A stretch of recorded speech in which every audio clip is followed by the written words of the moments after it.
Hey, how's it going? I'm doing good, Matthew. How are you doing? Good, good. Welcome to Mimosas with Michael. Thank you. Thank I, you. I'm very excited. Dude, I'm really excited to have you on here. I know we've been trying to schedule this mimosa party for a while. I know. I'm pretty thirsty. I think this has been going on for at least a month. Well, I've been mimosas holding are off worth on it. my. Yeah, they are. I've been holding off on mimosas at least a month here. Well, you should never deny yourself a mimosa. I know. I know. Well, finally we're taking care of it. So.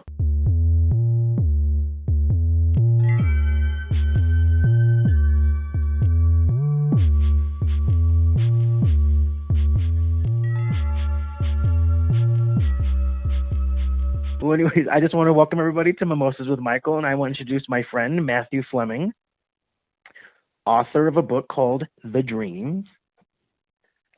I'm really excited. It's a good book. I enjoyed it. I even gave you a quote for it. Yeah, it's good. I'm glad that you liked it, and I appreciate the quote you gave me. It was nice to be able to put that in the book before I published it. Well, it's the least I could do since you're buying my mimosa today. Yeah, well, I'll buy the mimosa, but if we're getting lunch afterwards, you got to buy that. Dang, I got to do everything. Yeah, I know. So how's it been going so far? People are like, what's the feedback on the book? People enjoying it, or? Yeah, people are enjoying it. It's nice to see. I'm getting a lot of reviews and a lot of feedback through my social media, and I just recently put together my website, which I think is helping more people find me. Okay. So that's nice. And then I should have got on it earlier, but recently I got onto Goodreads, which Oh yeah, Goodreads. Yeah, that's been nice because it's been able to bring some more people to my page that are more interested in reading and less out there just looking for following and that kind of stuff. What is like Instagram? Oh, okay. Well, and what's your website then? It's MatthewRFleming.com, just my name.com.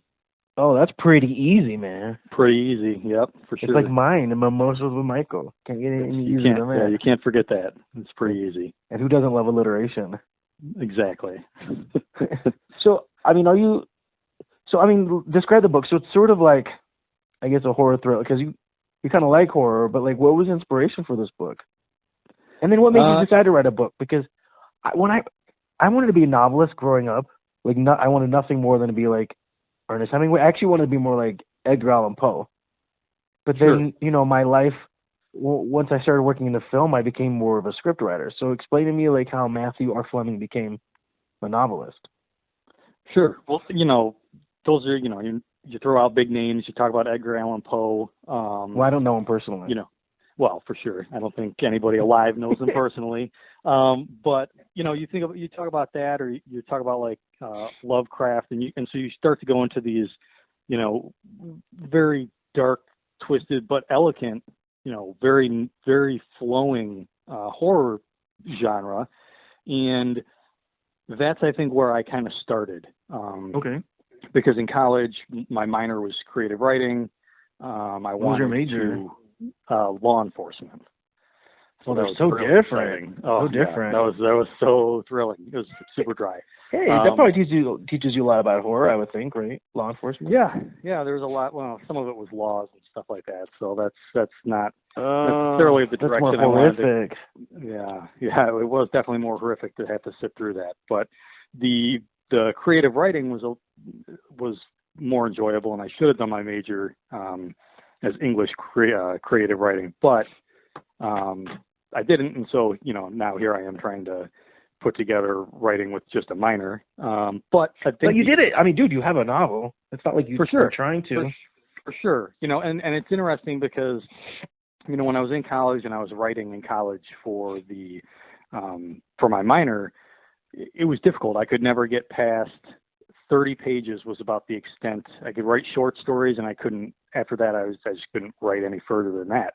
Yeah. And at one point I just said to myself, okay, well, I've got On Writing by Stephen King, and like I said, I'd read all those books in college. I'd gone through the Lovecraft stories, and I'd gone through Poe, and I've got books and books on Poe's work, and Yeah, I mean, he's great. It's difficult to try and write like him because he has his own voice, and I think it's very unique. It's Well, I think definitely everybody has their own voice for the most part, but yeah, for sure. But I think Poe is kind of in a category of his own. Even when you try, because you can look at people and you can be like, oh, you know what, I like King and I like Dean Koontz, and and you can throw these authors kind of into a similar category, but then I think somebody like Poe, there's really nobody else you could throw into his corner. You know what I mean? Okay, I can see that. Yeah. So, but anyway, so I'd read on Writing by Stephen King, and I said to myself, you know what? Let's see if I can do it. Screw it. I'll sit down and I will see if I can write a book in a month. And so I sat down, I started writing a book. While I was writing a book, I was doing some other research on it. So I started my social media. Good for you, man. 32 days later, there was a super rough first draft. Dude, that's because, they do that NaNoWriMo thing, like the National November Writing Month. So that's kind of. Yeah, I've been seeing, it's been great because with social media, I have a lot of writers that follow me. And so I see a lot of people who are like, oh, yeah, I just got done and, I'm doing this or, whatever with trying to get that book put out there. Yeah. Which is definitely exciting for them. I don't know that I would ever try and write a book. It was a not a pleasant month. I don't think I would ever try and do that in a month again. I might give myself like 3 months to write a book next time, but it was definitely a good experience. But don't you think it would be easier the second time? I mean, you did it the first time. Yeah, I think it would be easier just because I would know that, okay, yeah, I'm going to be able to get to the end. When you're writing for the first time, you're halfway through and you're like, oh my God, where is this going to go? I've got an outline, but who knows what this is going to develop into? Because as you're writing and things just kind of flow up and you're like, wow, I didn't even know I'm 3/4 of the way in. And when I started chapter 1, I didn't know what chapter 13 was going to have. Yeah. And that's true. And that's kind of like, I think the fun part about writing is like, it's really funny because when I write, especially with movies, like I always have an idea and I have an outline. And then like, even when I'm writing, I'm like, oh shit, okay, we're going this way. That's kind of fun. Right. And then the outline goes out the window for a little while and then you're like, ooh, wait. I got an outline. Maybe I can see where I'm at. I like that because you're like, oh wow, here's a twin brother. Like, okay, let's just go see where this goes, and that's kind of fun. And those are the things I think are interesting that people are going to enjoy, but they might not enjoy it as much as you or I would, knowing, hey, this guy, this part right here, this is special. Yeah. No, of course. I mean, who doesn't want anything special? For sure. The holidays are coming. We all want stuff special. We all want special things. Yes, well, hopefully everybody wants my book for the holidays. That's the special thing that they should be wanting. No. Buy your horror book now for the holidays. That's funny. I find that a lot when I write, because I read a lot of horror myself, and I just had a reading not that long ago of a script that I wrote, and I was actually surprised at how well it turned out. But then, like, the audience and the actors were like, "Oh, this is so great, but like maybe just at the beginning you need this." I was like, oh, all right, cool. So I'll explore that. And then I found, because, I travel a lot for work. And so I spend a lot of time like in airports and on airplanes and hotel rooms.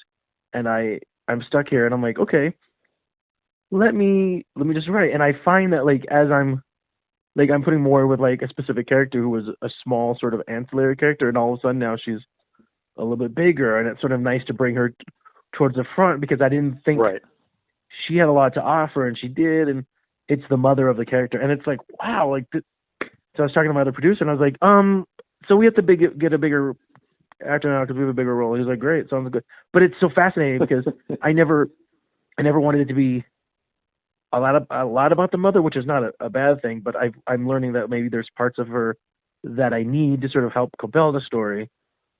And I love that. That's the funnest thing about writing. For sure, because these characters mean, even if a character just shows up in one scene for a script or for a book or wherever it is, that one character most of the time is not just like, what's the name off the top of my head? Okay, let's throw this person in here for fun. Normally that person is picked specifically at the beginning, or you're like, oh, you know what, this person in my mind, I really want this person in there. And so while they don't have a huge role in your book, they have a great amount of importance because you probably picked them from something. Yeah. It's a good example, which is, I don't know why it just popped in my head and it's sort of random, but there was a play done many years ago that was turned into a movie called Doubt. And the movie has Meryl Streep where she's a nun. Do you know what I'm talking about? That's a good, no, I mean, I should, oh, okay. Good. That's a good role for her. No, but it's a good story, and it's about a pastor, and for the life of me, I cannot think. Philip Seymour Hoffman played the pastor.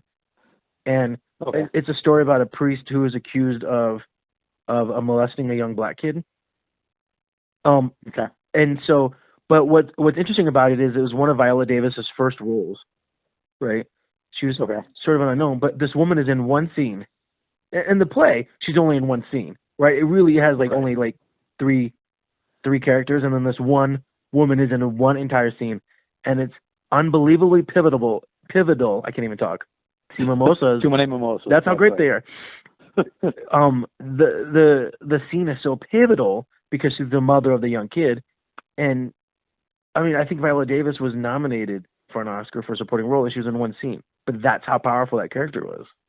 Right. Yeah. And that's awesome. That's the ability to be able to bring in, somebody that people are going to remember at the end of the book, play, movie, whatever it is, and they took a very small amount of either ink or typing, but the time required to develop that person and the thought behind how they come into the story and what their impact is and kind of how that echoes throughout the remainder. Sure, not to cut you off, but no, it's fine. It's my show. No, I'm just kidding. Cut me off. It's your show.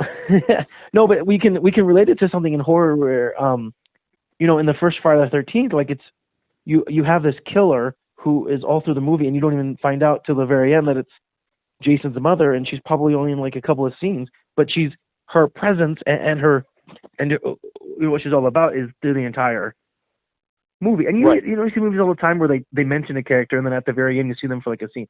So it's such a fascinating way to explore that about that.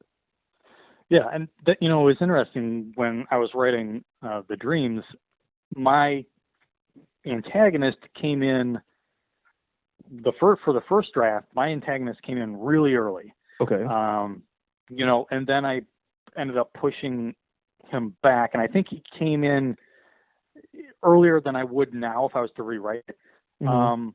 But there is that draw to want to bring that face forward, that face of evil or that character forward, and then being able to hold back and not, so that it can build that suspense and it can build that horror, not being in the front.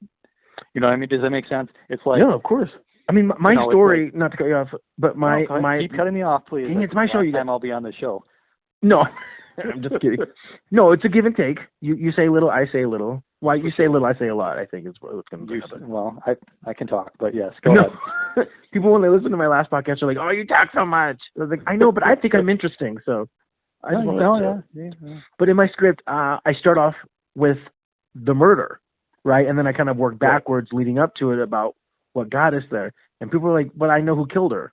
And I was like, "Yeah, but it's not about the murder. It's about what got us there." And that was the story I wanted to change.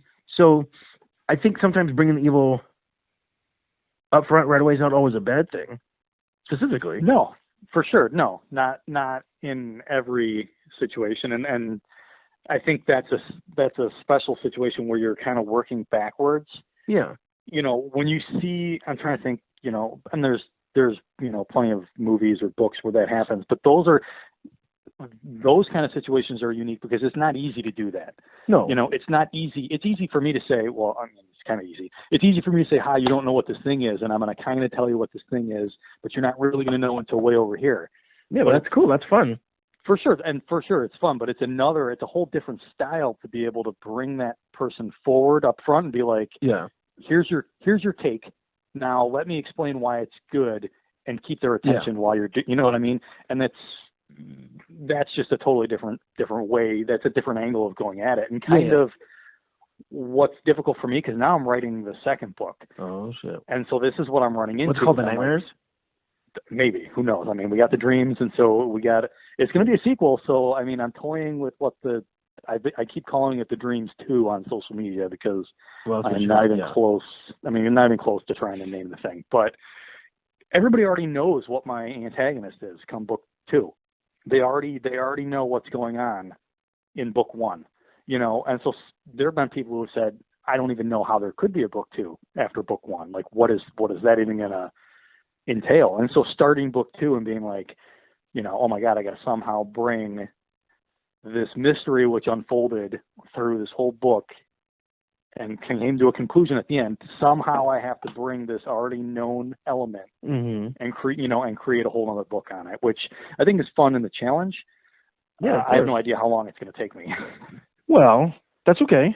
You still have a book you're trying to sell. For sure. And you're trying to create this, you know, a presence for yourself. So, I mean, I'm proud of you for even finishing the first one. Most people are like, I want to be a writer, but you did it. And you just had a minor in creative writing, so boo-yah to you. Well, it definitely took a lot of time. It was funny because, you know, and even if I could pull it, I mean, I do. I'll make corrections and I'll throw it back up onto Amazon. Routinely, I'll do that when I find things or when people point out things. But okay, you know, cool. True that. When I get, you know, when I wrote it and I had that book, you know, I went through 2 sets of beta readers. I then went through 2 sets of professional editing, aside from my own like constant poring over it. Because I mean, I had that thing for like 11 months, you know, going through drafts and going over it, you know. And I think you know, as a writer, and I think not many people really get it, is that when a writer has a book, it's never a final copy. Oh, what's the final draft? It's never the final. It's never the final draft. No, you just have to kind of hit a point where I'm okay with it where it's at. Right. Which is hard. But you know, I had a friend of mine years and years ago when I first wrote. I started off as a poet, and I had written my first book of poetry, well, my only book of poetry, and I was like, I'm just gonna put it out there. I'm so ready for the world to see it. It's gonna be great. And my friend looked at me and she goes, before you publish this book, make sure that it's something that 20 years from now you'll still be proud of. And I was like, no, I'll be proud of it. Yeah, that sounds great. And then I thought about that, and I was like, you know what? Maybe, just maybe, I'll give it another once over.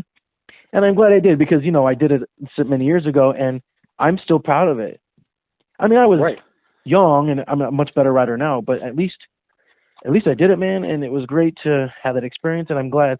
That's probably one of the best advice anybody's ever given me when it comes to anything I've ever done. So 20 years ago, you wrote that when you were, what, 10, 11? Well, I mean, I didn't write that 20 years ago, but damn near. No, I mean, yeah, you know what, we'll go with that. We'll go with that. Okay, there we go. These mimosas make me look young, I promise. Well, I think that's what's interesting with you know, where writing has come to now, especially for me, with it being it's a pro and it's a con. You know, self-publishing is great. It's great for me because I can get my foot in the door and I can kind of show people what I want to bring to the table. And not to say that it wouldn't be taken by a publishing company, but I didn't want to go through that process because there are so many good works that are sitting in the rejected pile with publishing companies that I was like, you know what, I'm just going to go forward and see what I can do on my own. And I think it's great that Amazon and, you know, all these other companies, digital companies, you know, allow authors to come forward. But I think one of the problems that it creates for people is that anybody can put anything online and call it a book, you know, and then publish it. No editing, no professional editing, no professional cover design. Yeah, no nothing. People do that with the movies. You can put anything. For sure. And I mean, self-publishing is like the independent filmmaking. But you're right. And that's the thing is that's sort of the risk you take is that anybody can put anything online now. Right. I mean, look at YouTube. People put the weirdest, most inane stuff on YouTube. But for sure. And so for you and for me, getting that credibility and building that kind of resume, if you will, is difficult because a lot of people want to see that. What I didn't realize and what I'm realizing now is that people look at my book right away and they're already, and rightly so, they're comparing it to a King or to a Dean Koontz or you know, to whoever, and whoever. Those people are already saying like, okay, this is an indie published book. This is a guy who's just publishing on Amazon. Well, the thought process is already there for them to say this is going to be a subpar work. And that's what indie publishing on Amazon has done, is because so many people just churn out these books that don't. If you go on Kindle store and you look through just these whatever things people throw up there, no editing, no extra time spent. I'll meet these authors too through social media, and I try and encourage them to utilize. And again, it's not easy when you don't make money on your book, but you talk to these people and say, look, maybe you should try and get an editor. I read a book where there was just a single word sitting in between two paragraphs as a typo. It was just a word sitting in. I'm like, oh my God. This is why, right. And this is why people hesitate to buy indie books, because the quality control is non-existent. And I think that scares people. Well, but yeah, we could look at it in the film world. I work in film besides having this podcast. And I work on stuff all the time where I'm like, I don't understand how this movie got made, or I watch things and I'm just like, I don't get it. Right. And I work hard. I have readings and I try to hit up as many industry professionals as I can for people to look at my work. And sometimes I'm just like, this movie, if I work on a movie and I'm like, this one would have been better with maybe just one rewrite, or but I think that's the thing with art, is that one, it's so subjective, and two, it's like you have to try extra harder to get your voice out there. And I think you're great on social media. You're extremely active. You post constantly, which is great. You tag people. And I think that's the thing, is people look at you and go, okay, this guy wrote this book, but look, he's out there actually like trying to be a legitimate author. You're not just trying to be one guy, a fly-by-night sort of like author who I think. Right. And it's the same with me. It's like people are like, holy shit, you're out there doing it. Like I'm not just writing, but I'm on set and I host networking events and I do the podcast and I do this and this. And so I'm always trying to prove to people that I'm actually like legitimate about what I try to do. And I don't just try to be a man who talks about it. Because I'm a huge believer that your actions have to speak really loud. Right. For sure. Especially for us that are up and coming. It's just like, and you probably see this when you're talking to those authors, and I've seen this as a filmmaker, even when I was an author. It's like people always talk about doing it. Like, I want to write a book. Well, good. While you're talking about writing a book, I'm going to be over here writing the book, right? And so, like, you have to let the work, in that sense, speak for itself. And look at you. I think that's great. You have people reviewing the book. You have people talking about the book. Now you're on the show. So, really, that you and I bring it up. Mark Dawson. Do you know who Mark Dawson is? No, I don't know. I think he's in the UK, and I'm trying to think. His books are kind of like a Jack Reacher kind of book that he does, but he, besides doing that, and he's super, super successful with those. But besides doing that, he does like author social media YouTube videos. Okay. And he's actually started a class, and I reached out to him, and he emailed me back like 10 minutes after I emailed him, which is amazing. Yeah. But so I emailed him, and I'm like, Mark, it's crazy because I have all these authors on my fan page, and I have all these authors on my author page, and none of them want to put the work in to get the fans. None of them want to and that's crazy do any kind of marketing. Right. And I'll talk to authors who and he's like, you're right. He's like, they're not going to succeed because they're not out there. They're just, here's my book, here's my screenplay, here's my whatever it is. Boom, I'm going to put it out there, and it's amazing. It's the best thing in the world. I'm going to let it speak for itself. Which is true. There's nothing wrong with having good work. No. But you have to make sure people can see it and hear it. Right. And the only way to make sure people can see it is you got to engage people, and you got to say, hey, you like this thing, or you seem like you'd like this. Here's what I have to offer. Because no one else is going to champion for you except you. Right. Somebody might like I'll throw, I think I tagged you recently in a picture, with your book on my page. Yeah. Yeah. Which that will come up. Yeah. But for the most part, those things are happening once a week, once a month, whatever it is. Of course. And if you're not doing it yourself, nobody's going to see the amazing work that you're putting out there. And they say that even if you have a big publisher publish your book, even the author should still be out there talking about it. For sure, because at a certain point, that publisher, and one of the main reasons I don't go mainstream publishing is at some point that the publisher, is going to pull your book. Yeah. It's not, it's not going to be getting the sales, new guys coming up, they're waiting for your next book, and it's going to get pushed to the back of the shelves. It's not going to be frontline anymore. Whereas you can, if you take charge of it, whether you're self-published or traditionally published, you can champion your book, you can champion your writing, you can push it to the front all the time, and you can talk about it, which is what I love about being in control of it, which is sadly what I see a lot of people who would be very good failing, because and I see people that are better writers than I am on Instagram, and they've got like one review on Amazon, or they've got 2 reviews on Goodreads. Yeah, of course. And I reach out to them. I'm like, why is this? I was like, I've almost got 50 reviews on Amazon. I've got, in a matter of like a week and a half, I've been able to get 25 reviews on Goodreads. Like, what are you doing? Your audience needs to review this podcast now and how great you are online. Well, I'm definitely gonna be throwing this thing. I need that picture from you so I can put our thing together. Oh yeah, okay. It's going to be out there. But... Our promo. I'll do it today. I'm sorry. It's just because I don't know. I'm busy doing a podcast and writing and making movies and stuff. You are. No, that's such an excuse. But it's a good one. You had to unfriend one person on Facebook to be able to friend me. That's how popular you are. You got too many. Facebook won't allow you any more friends. I realize how popular you are. Well, I appreciate the time. Well, and it's not just that. It's like I love what I do, and I love exploring. I love exploring other art. It's like I used to work in an office, and I told this to my cousin over Thanksgiving not that long ago.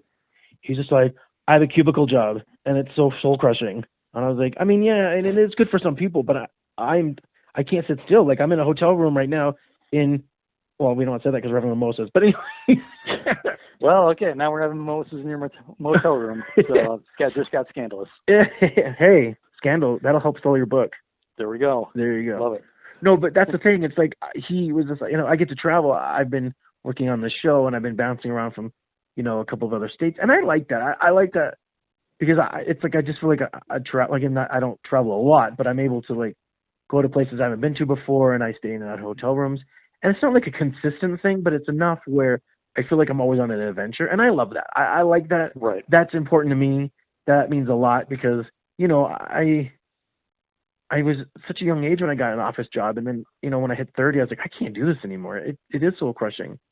But I don't ever want to dissuade people from having an office job because some people are married and have kids and sort of need that stability. And I actually respect that. And what's interesting is that I totally agree with you 100%. And I think that, for me, that's a huge draw for me with writing is that I don't necessarily have to go anywhere to be able to vary what I'm doing. Yeah, of and course. to be able to vary my life. You know what I mean? You can sit down on a computer in the same house, in the same city, in the same state, and it can be a different month. And you can say, you know what? I've got 2 or 3 unfinished books that I started and just said, you know what, the heck with it. I'm not feeling it. I'm moving on to the next project. Yeah. And you can't do that in your cubicle in a day job. You got to I've got this assignment. I got to do it. But for guys like us, we can just pick and choose and decide and go whatever direction we want with it for the most part. And not only that, but it's one thing about writing is you can do it wherever you want. So I have been able to write on planes and hotel rooms. And I can just sit outside in a park. I can sit at my desk. I can sit at a coffee shop. I like that. It's like, again, it's always an adventure. And that's one thing. That's why when I meet new authors or new artists, I'm always like, I just push them because, it's like, one, it's hard to stay motivated regardless. So we have, as authors and artists, we have to sort of challenge each other and support each other and hold each other accountable because, it's hard. You have to bare your soul and there's a lot of frustration. For sure.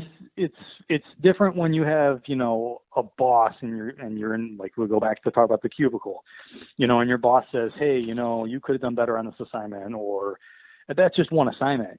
When you're writing something, how long does that take? How much work? My book took me a year. It probably could have taken me less, but it took me a year to put together and your first get it one. published. That's pretty good, I think.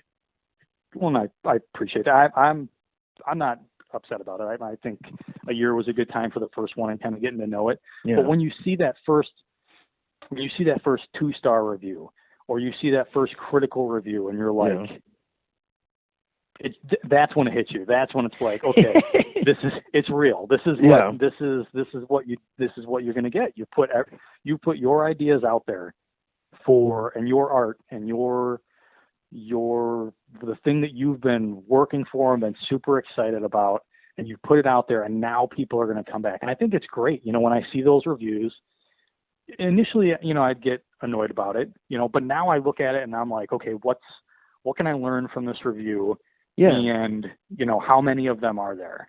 Right. And then when I kind of put it in perspective, I'm like, okay, well, just like in any other job, you're going to have people who are critical of your work. Yeah, right? Of course. For sure. And there's always something to learn, even from the people who are the most critical and the most unrealistic. There's always some level of truth to learn behind the criticism. And I think that was nice to get that first 2-star review out of the way for my career, because now I can say, okay, any more that come in, I've already dealt with number one, and I have 2 of them right now, and I'm sure I'll have more before the end. But look at this. At least they're reading your book. 1-star reviews. Well, there you go. And that's, and I think I'm trying to remember which author, and I can't remember who it was, but whoever it was said that, and this is kind of a little bit more extreme of a look at it than I would take, but it doesn't matter what somebody thinks about your book, because you've already achieved your goal once they buy it. Yeah, and that's exactly so true. And and it's a little different nowadays, because with all the reviews and the marketing and everything's online, and you've got to see what other people say. But at a certain point, if that person was drawn in to buy your book, and and I had one lady who reviewed my book, and she actually, which is one thing that drew me to Goodreads, she went to like 4 or 5 different sites and gave me a 2-star review, as many places as she could find an account to give me a 2-star review. Wow. That's some work right there. Well, it was. And strangely, I do appreciate that, because now it's opened me to, okay, now I need to make sure I'm getting reviews from people on other sites, and it kind of helps me figure out, where I needed to be looking to make sure that I was getting, not biased reviews, but people who have honestly reviewed me on Amazon say, hey, you know what, can you guys take your honest review and move it over to this site as well? Just so it wasn't because that person clearly was just out there to throw that 2-star review and be the only 2-star review, to be the only review on the one page and make it look. And which is unfortunate, but whatever. They're probably trying to be a writer and they're not, and you did it, and who knows? They could have had a bad day, for sure. And I think it would be strange for me to say that I think I like my book. Do I think it's a 5-star book? I enjoy it. There are things I probably would change about it, and I'm going to work on changing as funds become more available, for sure. Of course. But it being book one, I'm super excited with what people are thinking about it at this point, and just looking forward, I'm like, if I'm already getting this kind of feedback on book one, this could theoretically turn into something for me where, of course, which will be great. It would be awesome. Well, Matthew, I'm so proud of you for doing your first book. Tell everybody again where they can buy you and find you on your social media. Well, you can find me. I'm on Instagram is the main account I'm on Facebook. I'm on Instagram and Facebook as Matthew R. Fleming author. I'm on Tumblr, and I'm on Twitter. You can find me, and all those links are on my website, which is super easy. If you remember my name, it's MatthewRFleming.com, and all the links for social media are on there. I'm on a bunch of I'm on Drafted Digital, which puts me on a whole bunch of different digital locations to buy my book for ebook. I'm on Amazon. Amazon's a big one, so you can buy paperback and my ebook on Amazon. Well, and again, the book's name is The Dreams. The Dreams. Well, I'm so proud of you for reaching this milestone in your life, and thank you so much for having Mimosas with us today. Yeah, I think I'm a little tipsy. I think I'm at like 5 right now. All right, well, take a nap and then get back on your second book. And you can listen to this podcast. We're mimosaswithmichael.com. We're on iTunes, SoundCloud, and now we're available on Stitcher Radio. You can find us there. Download the app. It's free music and radio. So thank you so much, Matthew, and I hope to follow up again later. Maybe we'll have you back on and we could have Mimosas and talk about your second book. Awesome. I appreciate you having me on. I can't wait to come back. Yeah. Oh, you have a great day, my friend. All right. Take care. All right. You too. Okay. Bye-bye.